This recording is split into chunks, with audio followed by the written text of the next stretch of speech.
Parfois, il y a des films qui arrivent avec un synopsis, un pitch, où tu te dis « Waouh, mais c'est génial, cette histoire est fantastique, j'ai envie de voir ce film. » Et en plus, il y a Nicolas Cage. Alors ça, je vous dis, c'est quoi l'histoire du film ? Parce que je trouve le synopsis brillant. Brillantissime. Est-ce que le film est à la hauteur de son synopsis ?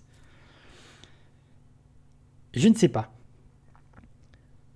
C'est l'histoire d'un homme joué par Nicolas Cage, qui est un petit peu Monsieur Nobody, Monsieur Tout le Monde. Il a une petite calvitie, il est professeur à l'université, voilà, une petite famille, tout va bien. Il se fait pas remarquer de trop. Un jour, des gens vont lui dire que ils l'ont vu dans leur rêve. C'est-à-dire qu'il apparaît dans le rêve de quelques personnes qui le connaissent. Puis petit à petit, de plus en plus de gens.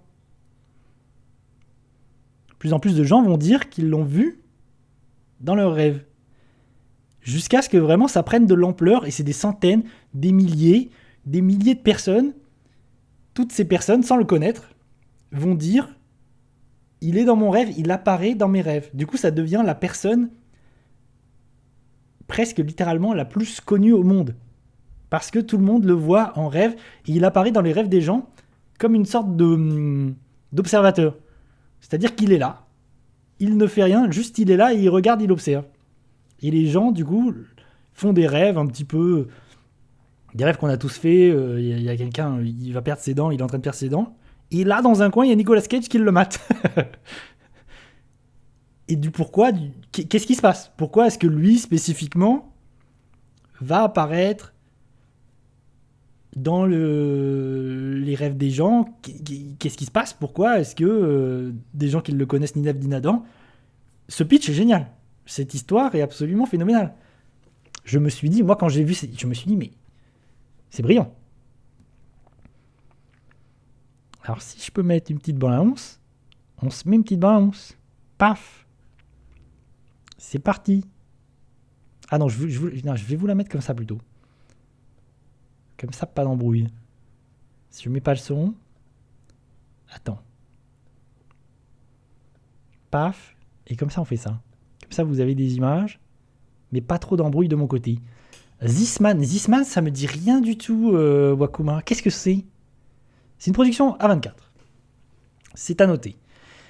Et du coup, on a deux raisons d'être intrigué par le film. Déjà, il y a Nicolas Cage. Et ensuite, le pitch est vraiment curieux. Le pitch rend la chose hyper intéressante. Zisman sur Google. Ah, tu veux dire que c'est une sorte Attends. De légende d'internet, c'est ça ? Juste Zisman ? Attends, je vais checker. Zisman, tu dis. Ah, ok. Ah oui, c'est une sorte de légende. Ah, mais ça doit être inspiré de ça, ok.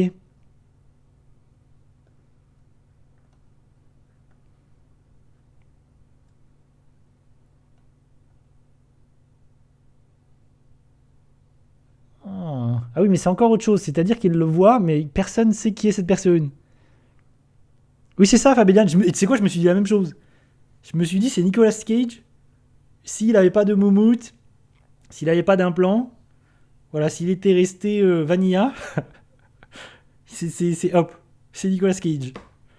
Et Nicolas Cage, il a quand même une carrière hyper intéressante. Parce que ces dernières années, il a quand même sorti beaucoup de films. Je crois qu'il y a 2, 3, 4 films de Nicolas Cage qui sont sortis en 2023. Et vraiment, comme il a besoin d'apparemment payer des dettes, des impôts, ce genre de choses, il a énormément tourné ces dernières années. Et il est un film sur deux dans une daube, un film sur deux dans un film intéressant, parfois dans des petits chefs-d'œuvre. Donc tu sais pas trop. Et là, vraiment, je me dis, ah putain, il y a un truc de curieux, d'intéressant sur ce projet-là. D'autant plus que c'est réalisé par Christopher Borgli. Alors c'est intéressant parce que Christopher Borgli, il a sorti un autre film en 2023 qui s'appelle Sick of Myself. Bon, je pense très peu de monde a vu.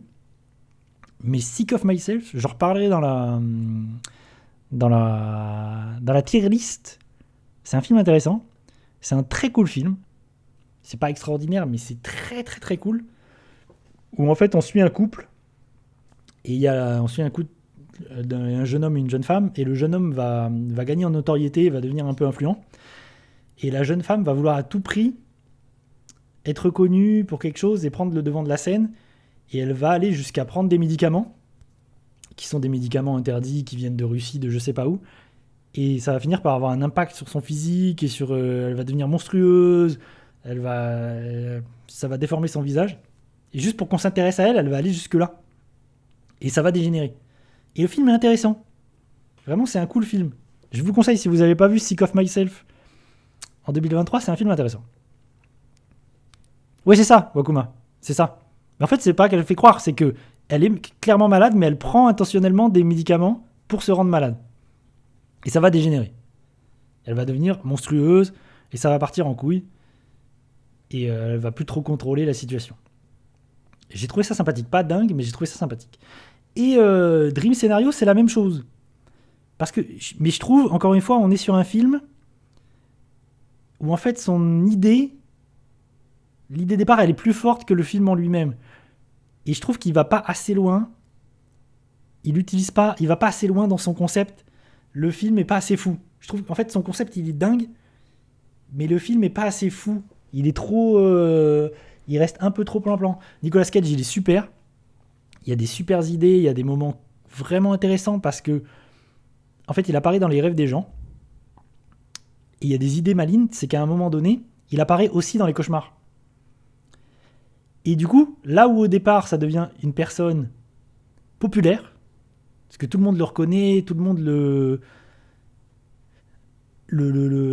a envie de savoir qui c'est, tout le monde le voit, mais il est juste un observateur, jusqu'à ce qu'en fait il apparaisse dans des cauchemars, et ça devient autre chose en fait, et qu'il commence à agir dans les cauchemars. Et du coup, il y a un moment donné où en fait, limite il peut plus aller nulle part. Et il y a un truc intéressant avec ça, aussi la cancel culture, le fait de vouloir à un moment donné le cancel, quoi.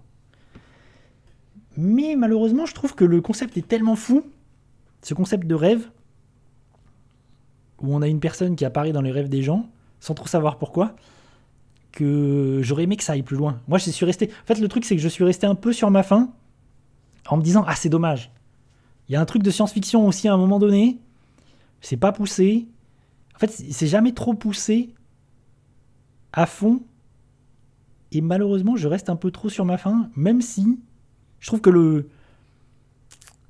là où le film brille, c'est Nicolas Cage. Parce qu'il est super, il est drôle, il y a vraiment des moments où c'est drôle, il y a des moments très drôles avec lui, où vraiment il y a un décalage qui se crée, parce que c'est un peu un monsieur banal, quoi. Vraiment, ça pourrait être n'importe qui dans la... Et du coup, il y a un truc un peu amusant qui se joue avec lui, où il se retrouve dans des situations un peu dingues. Ah, Downsizing, c'est pas le film avec Matt Damon où il se retrouve rapetissé? C'est encore un film que j'ai pas vu, ça. Et du coup... Ouais, mais du coup, c'est marrant que tu me parles de ça, Wakuma. C'est un film que j'ai toujours eu envie de voir parce que je trouve le concept génial, justement. Je me dis, ce concept de réduire les gens pour gagner en espace, c'est une idée... c'est assez fou comme idée. Mais par contre, je conseille vraiment, si ce que je vous ai dit, si le synopsis vous a intrigué, là, de Dream Scenario de rêve, jetez un œil sur le film parce que vraiment, c'est intriguant. C'est vraiment intriguant et j'en garde un bon souvenir. Et le film, et je ne l'ai pas dit, mais du coup, c'est un film produit par A24. Il est produit par Ari Aster aussi. Ari Aster, le réalisateur de Hérédité, Midsommar, Beau is Afraid. Et parce qu'en fait, il était attaché au projet à un moment donné, on lui avait envoyé le scénario pour que ce soit lui qui le réalise. Finalement, c'est le scénariste lui-même qui réalise le film parce qu'il a réalisé... Sick of Myself. Donc je pense que ça aurait donné un tout autre film si Ari Aster l'avait réalisé. Peut-être que le film aurait été plus intéressant du coup.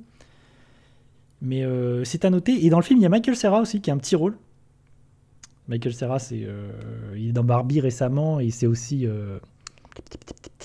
Scott Pilgrim. C'est aussi l'acteur de Scott Pilgrim. D'ailleurs, petite digression, si vous n'avez pas vu la série animée de Scott Pilgrim sur Netflix, elle est très très cool. Très très très bien. Voilà, Dream Scenario, c'est vraiment... En fait, j'en vois souvent des films comme ça où je trouve l'idée géniale. J'ai eu cette même réflexion cette année sur un film français qui s'appelle Acide, où en fait, l'idée de base, c'est de dire qu'un jour, les pluies deviennent acides, littéralement de l'acide qui brûle tout, qui fait tout fondre. Mais le film n'utilise pas son concept jusqu'au bout. Et du coup, c'est hyper frustrant. J'ai été hyper frustré par Acide. Vraiment, je m'étais dit, putain, ça aurait pu être un film fou, visuellement. Ça aurait pu être dingue avec des idées de violence, de gore et de films d'horreur vraiment fous. Bon, malheureusement, ça va jamais là où t'aimerais que ça aille. Et Dream Scenario, c'est un peu la même chose. Même si Dream Scenario, c'est quand même vachement mieux. Voilà, en ce qui concerne ce film de Nicolas Cage.